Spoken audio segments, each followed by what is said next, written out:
how's it going, everybody? You got Motorman Mike here with Superior Marine Solutions. We are out at Lakeway Marina today on beautiful Lake Travis. Our customer, they've got a 2018 AXXIS A22. This particular offering has the PCM 6.0 liter 409 engine. The boat has been sitting for quite some time, and we're just going to be doing a make ready. And for all you boat owners, people looking to get into the market, you know, boating season is limited and the boats have their layup period per usual during the winter when it's not being used. So a lot of owners want to know, hey, you know, Mike, what can I do to get my boat ready? You want to put your best foot forward at the beginning of the season and replace all your fluids, your filters, and your wearable parts. That way, you know, you've got the peace of mind that that boat is going to operate well during that season and that you're going to be, again, starting your season with your best foot forward. So what we're going to be doing today is what some folks would refer to as an annual service. We're going to be replacing the engine oil filter. We are going to be doing an ignition tune-up with 8 spark plugs. We've got iridium plugs, 41-110s is what this PCM 409 calls for. We're going to be replacing the fuel filter here, and we're also going to be very, very important, folks, replacing the water impeller. These water impellers on any application that has a raw water cooling system, an open cooling system, is going to have a water impeller. These are rubber wearable parts. These are supposed to be replaced and are recommended to be replaced every 50 hours or once a season. This little chicken shit $50 to $100 part goes out on you, and you can overeat your engine. So you're looking at a cheap insurance policy of $50 and the cost of labor to get this replaced versus the cost of a replacement engine. It's worth it every time, guys. Replace these at the beginning of your season, every season. $50, $60, $75. It's starting with your best foot forward. It's a cheap insurance policy, highly recommended. So we're going to be getting that swapped out for these guys today too. Let's get this engine lid opened up. We'll show you this PCM 409 that we're working with today on this AXXIS, and we're going to get the ball rolling. Hope you guys enjoy. All right, guys, so on this annual service that we're doing, or order rather of these services, for me, personally, I've got my process down, and this is what I would recommend. You guys can do it any way you like. While the engine is cold, we're going to go ahead and do the spark plugs. That way we're not burning ourselves on the exhaust or any other hot components. After we get those spark plugs in, we will either do the water impeller then, or we'll finish the spark plug ignition, tune up obviously, start it up, do an oil change. We're getting it up to operating temperature for that oil change for a very specific reason. We want the engine to be hot. We want the oil to be hot. We want the viscosity of the oil to thin up. That way, when we're doing our extraction of the oil, we've got an oil extractor, a manual pump. We're either going to extract here out of the dipstick, or we're going to extract here out of this line, which this is your oil drain line. It connects directly into the crankcase, into the bottom of the oil pan. So you can extract out of either one. If you try to do a oil extraction during your oil change on a cold engine, that oil is going to be really thick. It's going to be really tough to work with. You're going to be pumping your extractor, for an hour plus trying to get that out. Let's get the engine warmed up before that oil service. Let's get that oil thin, and let's get it to come out quick. Have it work with us instead of against us. So we're going to do that oil change. We're going to do some spark plugs, and we're going to do that water impeller. We're going to get after it right now. You guys stay tuned. All right, guys, on this spark plug swap, this ignition tune-up, first off, get you this Milwaukee pack out set. This is the best socket set I've ever had. If you guys don't know, Milwaukee's got a lifetime warranty on all their tools. They're a little bit more expensive than your other options, guys, but you buy this stuff, spend the money up front. It's well worth the investment. If something breaks, you take it back, show them your receipt, you get it swapped out. Lifetime warranty on everything. This is the best socket set I've ever had, and trust me, I go through tools like a madman, okay? Constantly replacing tools until I finally figured out the hard way. Trial and error, go with Milwaukee. I've had this one for about 2 years now. It's never let me down. Best socket set I've ever had. Back to this spark plug tune-up. We're going to be taking these spark plugs out. You're going to want any spark plug ignition removal that you're doing, get yourself a magnetic socket, okay, guys? I mean, this is going to help you in so many ways. It's not even funny. You can do it without them. If the spark plug falls out, falls into the engine bay, you're going to be fishing it out with a magnetic stick anyway. Let's go ahead and make your life easy. So we're going to get this 3/8 ratchet going with a 5/8 magnetic spark plug swivel socket to get into these tight spots. We're going to start removing these spark plugs on our first bank, get those swapped out one at a time in order, pull one spark plug off, take one spark plug out, put one new spark plug in, put that boot back on, move on to your next one. You'll never lose your firing order. Take off all the boots, you're going to lose your firing order. Don't do that to yourself. Let's make it easy.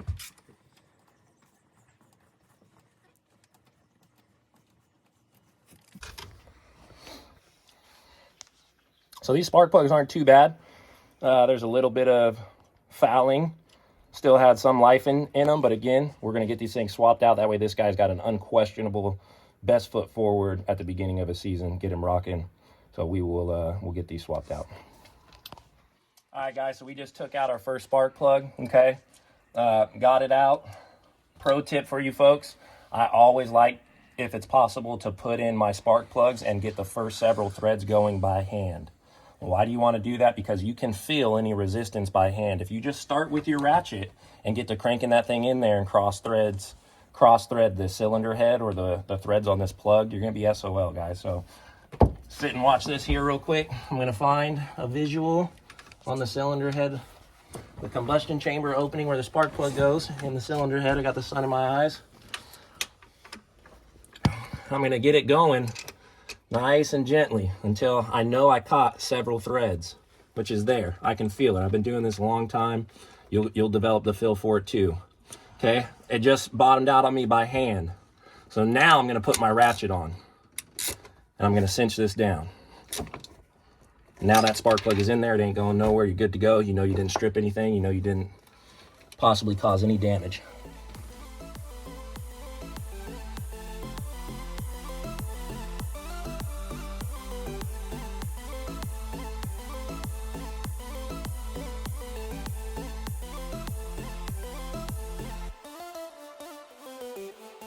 All right, guys, so we just got done with the starboard bankside spark plug removal and replacement.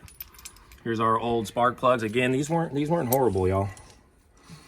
These still had some life left in them. We got the new plugs put in here on the starboard side. We're going to jump over to our port side, do the port side bank, 4 more spark plugs. This is a V8. We'll get those swapped out. And there's your ignition tune-up. This engine will have a healthy heartbeat after this.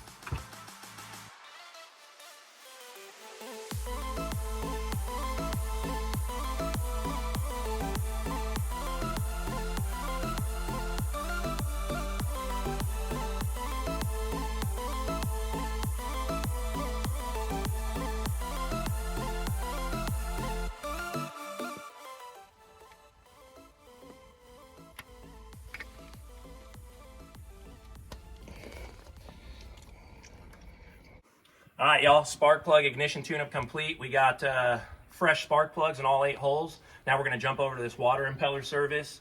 On these V-drive boats, the front of the motor is actually facing out of the back.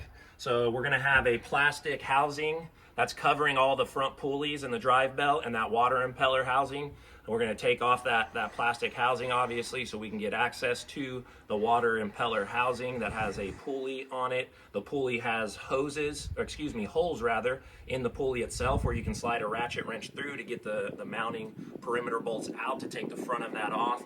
The pulley and the water impeller shaft comes off, exposing the rubber water impeller itself. We get that swapped out, put the new one in, clocking the right orientation, lubing that water impeller before installation as well, and then putting everything back on. So let's get into it.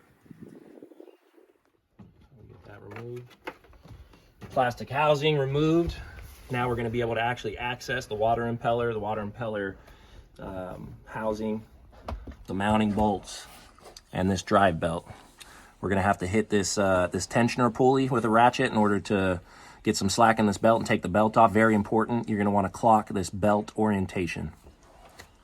All right, guys, once you get this housing off to gain access to your water impeller housing, you're going to want to take a look at this plastic mold housing. This has your drive belt orientation. This tells you exactly how the belt is routed. This is the belt right here, y'all. Okay, so there's going to be a tensioner pulley that you're going to apply pressure on, and it's going to supply slack to you and this drive belt, and then you take the belt off. Well, when you go back on, you want to make sure that you clock this routing right here. They show it to you right there. That's exactly how it's going to go back on, as if you're facing the front of the motor.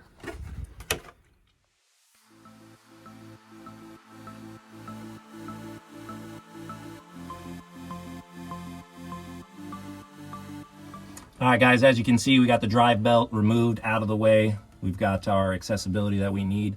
This right here is where the water impeller is located, actually behind. This is the water impeller pulley. It's got holes in it, 3 holes, so you can get your ratcheting tool through these holes, through the pulley, to the perimeter mounting bolts that hold this pulley and the water impeller shaft on. We're going to take that off and we will see our water impeller behind it. Bolts loosen. They do have rubber O-rings on them rather, so they're going to stay in place. They're not going to come out all the way unless you want them to. You can pull out at an angle, and if you do this at an angle correctly, the water impeller will come out with it on the shaft instead of staying in the water impeller housing. There we go, guys. There's your water impeller. Water impeller housing. Nice. And our water impeller housing gasket O-ring. All right, guys, we got our water impeller front housing, impeller and pulley off. It all comes off in one fell swoop. You got your impeller shaft right there. It is flat on both sides, so this impeller, this is the old one, this is the new one. They can only go on in one way. Obviously, you got to match up, okay?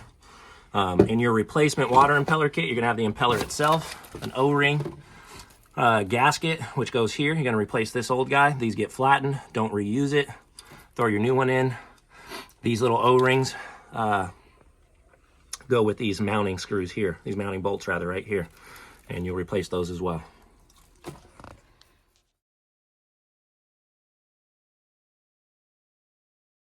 All right, guys, we got the old water impeller out. New water impeller's partially installed. You always want to get a really good inspection on your old water impeller. It's going to tell you a lot of how much life is left. You can see we've got some minor imperfections in these fins. You always want to look for a missing fin. If you got a missing fin, then it's in your cooling system somewhere. It's going to need to be removed. That way you don't have any blockage, any potential, running hot or overheating. This impeller, all in all, it was really not bad, guys. It's got a couple imperfections. The fins might be a little weak. You can see we've got some weather cracking there, just cracking from just dry rot, or it not being used or regular use. And all in all, you can keep this as a backup. It's not a bad idea. If you're out on the water, you need a quick water impeller replacement, you know how to do it. This thing will suffice, no problem.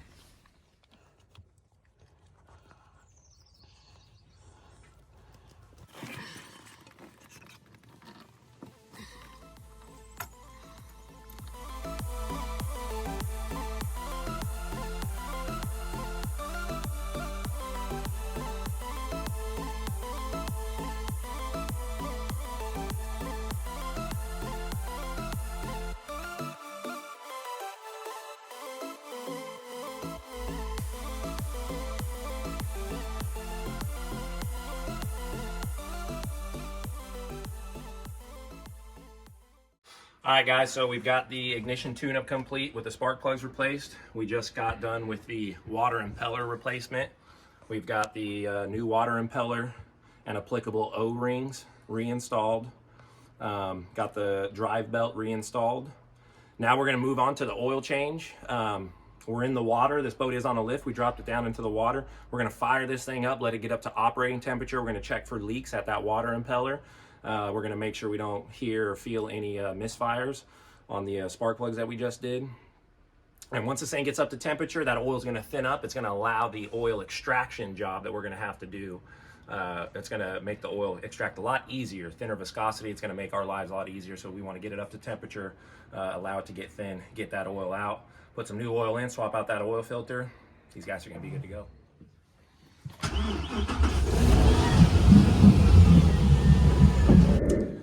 All right, guys, so now we're at the oil service part of this annual service. We're gonna get the old oil out, new oil in, new filter on. Real convenient on these late model applications like this PCM. It's got a drain line going directly from the bottom of the crankcase, AKA the oil pan.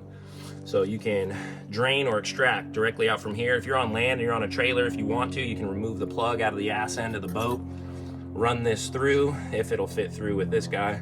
Run it through the drain line, take it off, and let it gravity drain. That's gonna take a while. We use an extractor here, just like what we got here. Make sure you get a quality one that's gonna, have a good vacuum, get a good suck going. Take your extractor line. You're gonna run it down your oil drain line, about as far as it can go. You can usually either tape it off here or find another means of getting suction going there. But just for this video's sake, we'll show you.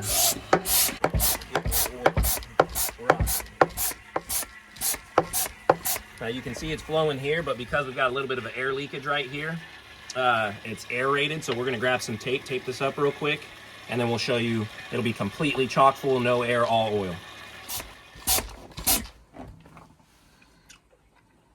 We're going to swap out this oil filter next. This is a remote oil filter assembly. Obviously, the oil filter is facing down. You can grab a bag. I like to use the box off the new oil filter. And it's going to be messy, y'all. You either got a bag or a box to catch this oil. Just clean up afterwards as best as you can. I'll be wiping all this extra oil off. Here is our replacement oil filter. We just took off a Fram. It wasn't a PCM. Again, you know, a lot of this stuff cross-references. Do your research. Figure out what's going to work for your application. Go on these forums. Call your local marine certified repair shop. If you get a technician that'll be honest with you, they'll tell you there's a lot of this stuff that cross-references. So you want to take your new oil filter and you're going to want to prime it, okay? This oil filter can probably hold about a quart of oil. You don't want to install these things dry. You want to give this system the best opportunity to fire up with oil, servicing every item. So you're going to pour in your approximate quart of oil. Now, this thing's going to fill up. It's like a sponge. It's going to fill up. You're going to think it's full. It's going to go to the top. You're going to stop. It's going to absorb it into the media, into the paper filter inside of this. It's going to drop back down. You let it drop down. Fill it some more. You let it drop down. You fill it some more. You do that a few times. You'll feel the weight in this. Obviously, you'll know your quart's getting a little empty.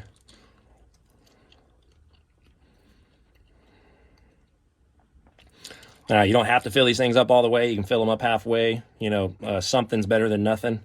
I like to give it as much as it'll take.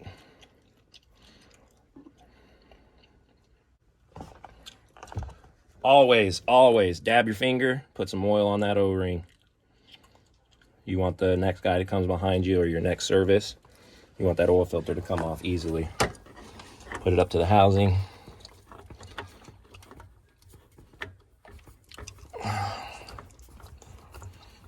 If you notice, I started opposite threaded there. That helps me find the threads. It's an old trick. I meant to do that on purpose. And then I started going righty-tighty after that. So that helped me find the threads. We got that on there. We're going to wipe that down, wipe down any residual oil you might have. And there's your oil filter replacement. All right, guys, we got the replacement new oil filter primed and reinstalled. And it's hand tight. You can get your oil filter wrench and you can put it on. Make sure you dab that O-ring, put some oil on that O-ring and put it on. I like to just put these on hand tight. Do not over tighten these, okay? They will seize up. It'll be difficult to take it off the next time. Just hand tight is plenty good. Make sure it's snug. Rock and roll. All right, guys, so if you're in the mobile marine service business, you're in the business of solving problems. And you got to be quick-witted and you got to use ingenuity. This ain't nothing special, but my funnel's up in the truck. I didn't want to have to walk up the stairs to go get it, so we just cut the bottom off of a quart. We put a quart in. The half quart we used to prime the oil filter. The rest went into the crankcase. Maybe that'll help some of you guys out if you're in a tight spot without a funnel. And then we're going to get to filling.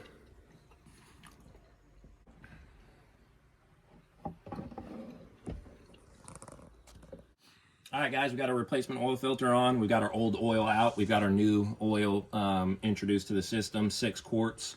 Another little good nugget of information for you guys is when you go to fill up this engine, you put 6 quarts in, you check the dipstick, it's going to show over full. The reason it's going to show over full is that oil filter is not completely primed. This entire engine is not completely primed. All the oil isn't where it needs to go yet. So that's why we're going to fire this thing up, let it run for a few minutes, get up to temperature, make sure all the oil is getting into all the lifters, all the push rods, all the areas that needs to service. We're going to shut it down. We're going to let it sit for about 5 minutes, check the oil level again at the dipstick. At that point, it's going to go from your cold start. It was above level. It's probably going to drop down maybe, if you didn't fill it adequately, to below level on the dipstick, and you might have to top it off. Then once you top it off, check your oil one more time at the dipstick. If it's right at full, you're good to go. All right, guys, so we're all finished up today. We finished the oil service, the spark plug ignition tune-up replacement, and the water impeller replacement. What you're going to want to do is fire up the engine, check for any leaks at that water impeller. After that, shut it down, let it cool down, check your engine oil level. If everything looks good, if everything sounds good, you button everything back up, put your partitions back in, and go enjoy yourselves. Hope this helped today.